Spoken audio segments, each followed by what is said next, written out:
just filmed a week in my life video, and then I realized that my life is actually pretty boring. To me, it doesn't feel boring. The majority of my days just work. And then after work hours, I'm either sewing or eating or scrolling on my phone or just doing random stuff. I realized in order to do these like future vlogs, I want to have more of like a structure of what I'm doing within the vlogs. So I bought a book. I don't even know when the last time I read like a full book all the way through was, but I follow a lot of YouTubers who either own small businesses or are creatives, and a lot of them have gone through this Artist's Way experience written by Julia Cameron, kind of like a 12-week program of a bunch of different exercises that you do in order to unlock more of your creativity. 12 weeks from now, well, 10 and a half weeks from now is my due date for my collection. I just need to have like photos of the pieces of my collection, but they all need to be done. So I thought this was probably the perfect time to start the Artist's Way. I've been feeling better about my creativity and my sewing and all the stuff that I'm doing, but I feel like I've been progressing, but at the same rate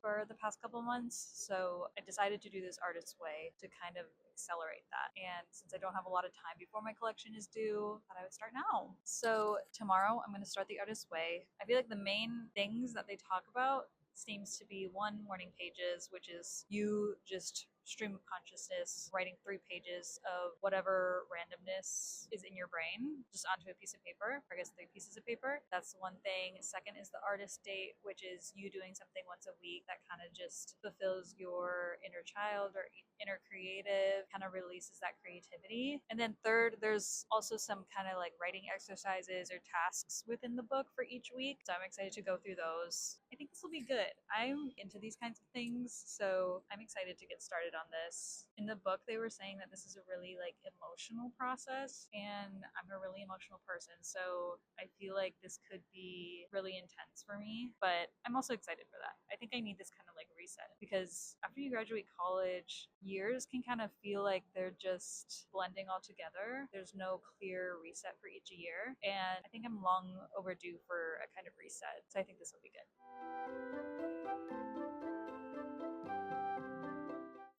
So first is morning pages. The purpose of the morning pages is to write 3 pages of nonstop stream of consciousness writing every single morning. The general purpose of the exercise is to get over the idea of needing to write every word perfectly and instead just writing whatever comes to your mind. I think this exercise was really therapeutic, but it is also good in combating that sense of everything that I write down on the page has to be perfect, my handwriting has to look perfect, and all the words that I'm writing have to make sense. In that way, I really enjoy doing the morning pages every day. Some days I would write down what I wanted to get done for the day. Some days I wrote affirmation and then any kind of like critical thoughts that came to mind. The second thing is the artist date, and you're supposed to do this by yourself. This week I brought Emmy along with me, but we went to St. Patrick's Cathedral. I did this because the collection that I'm making for this fall is inspired by the cathedral and the architecture, and I'd seen it from the outside. I'd seen a lot of pictures of the inside, but never actually did a tour of it. So we did an audio tour. It was so beautiful inside. Learned a lot about the history and all of the saints that have altars in the cathedral itself, and I took a lot of pictures and videos, which helped me get a little bit more inspired for my collection. Because my collection right now, I have I think 4 pieces done, 2 in progress, but 2 of them I wasn't exactly sure what I wanted to make, but after doing the tour, I think I now have a little bit more of a clearer vision of how I want to finish off the collection. The third thing is reading the book, going through the tasks and reflections. So week 1, the title of the week is actually Recovering a Sense of Safety. The book talks a lot about nurturing your inner artist, protecting your artist, how to let them grow. And then a lot of the tasks had to do with digging up what might have hindered your creativity from your childhood and in the past. I did a lot of reflection on how I think as a child I definitely had more of a math brain. I was more skilled in kind of math related subjects more so than creative and artistic subjects. And growing up, my little sister, she was definitely the more creative one and got a lot of praise for that because we both did piano, we both did band. She did a lot of like choir and singing. I did some more of like the visual arts. I always had to work really hard to win competitions and be good at playing my instruments. I think it came more naturally to my sister, and a lot of people that mentored the both of us saw that. So I think growing up, I felt like I can't be creative or I shouldn't pursue that because I'm not naturally gifted at that. But I think over time I realized just because I don't have innate talents for something doesn't mean that I can't or shouldn't pursue something. And just because I interpret someone's comments to me as saying that I will never be as good as someone else who has those innate talents already, I think it put me down in the past and kind of hindered my ability to fully create.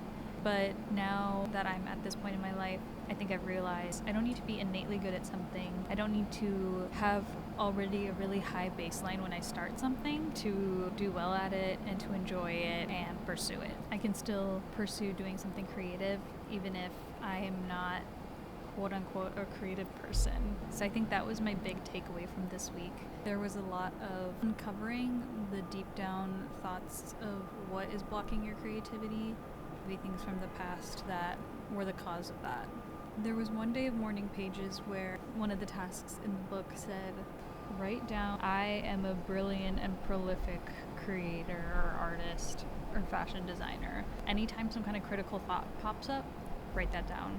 And then after that, write down the counter to that. Like when you're thinking thoughts in your head, you kind of just ramble and you don't stick on any specific thought for longer than a second. But when you write, you have to linger on it because it takes time to write out all of the words that your thought consists of. So when I was writing down all my critical thoughts, I kept realizing that I was the person that was kind of holding me back. I was the one who kept holding on to these critical thoughts, thinking, oh, I'm not a creative person, so I can't be a brilliant designer. I'm just starting fashion design right now when there are people that have been doing this since high school, going to fashion school, and then have already started their brands or working at major brands. The word prolific, the critical thoughts that came with that were, oh, I don't have time to start now and get to that point anyways, so I might as well stop. When that's not really true, because like the classic example is like Vera Wang made her first dress at 40. It's never too late to start. There's also never going to be a good time to start. It's something that you just have to do. All these insignificant blocks are just excuses that I keep telling myself so that I can choose to not start because it's scary. This week was good in reflection in that I realized I was the one holding me back. That's all just me now in my head telling myself I can't because no one in my life right now is telling me that I can't.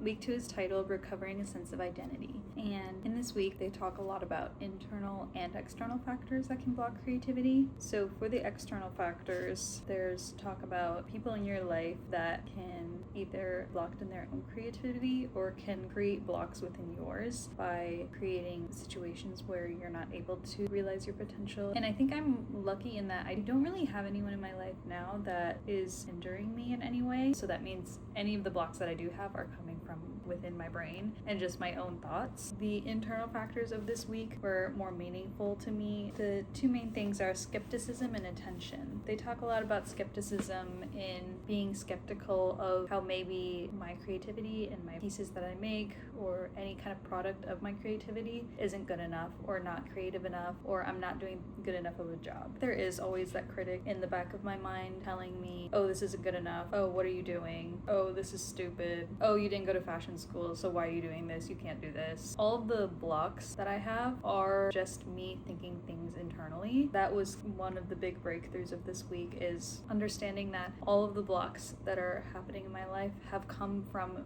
me.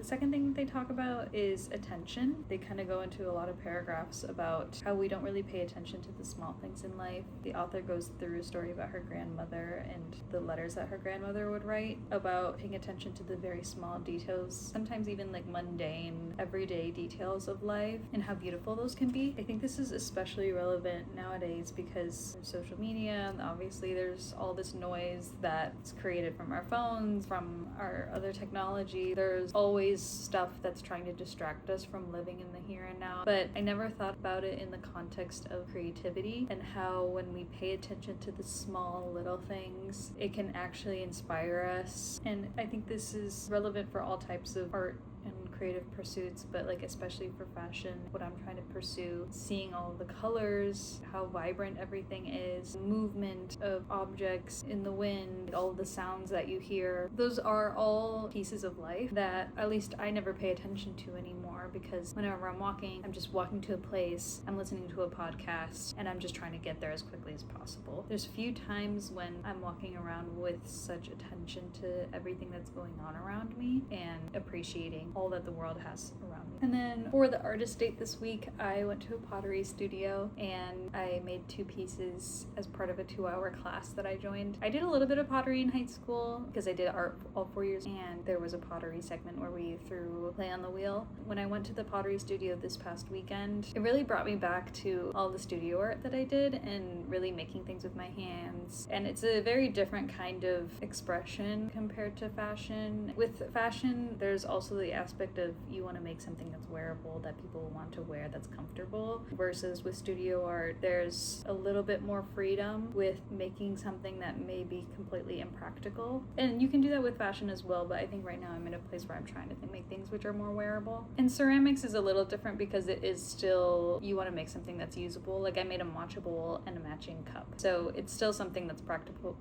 and usable, but it just even brought me back to just being a child and creating in that way. Being in the studio this past weekend was really invigorating, and I'll definitely go again in the future. So that's it for weeks 1 and 2 of The Artist's Way. I am working through week 3, and I think I'm going to be posting these videos every 2 weeks as like a 2-week recap. So follow along, and I'll see you next time. Thanks.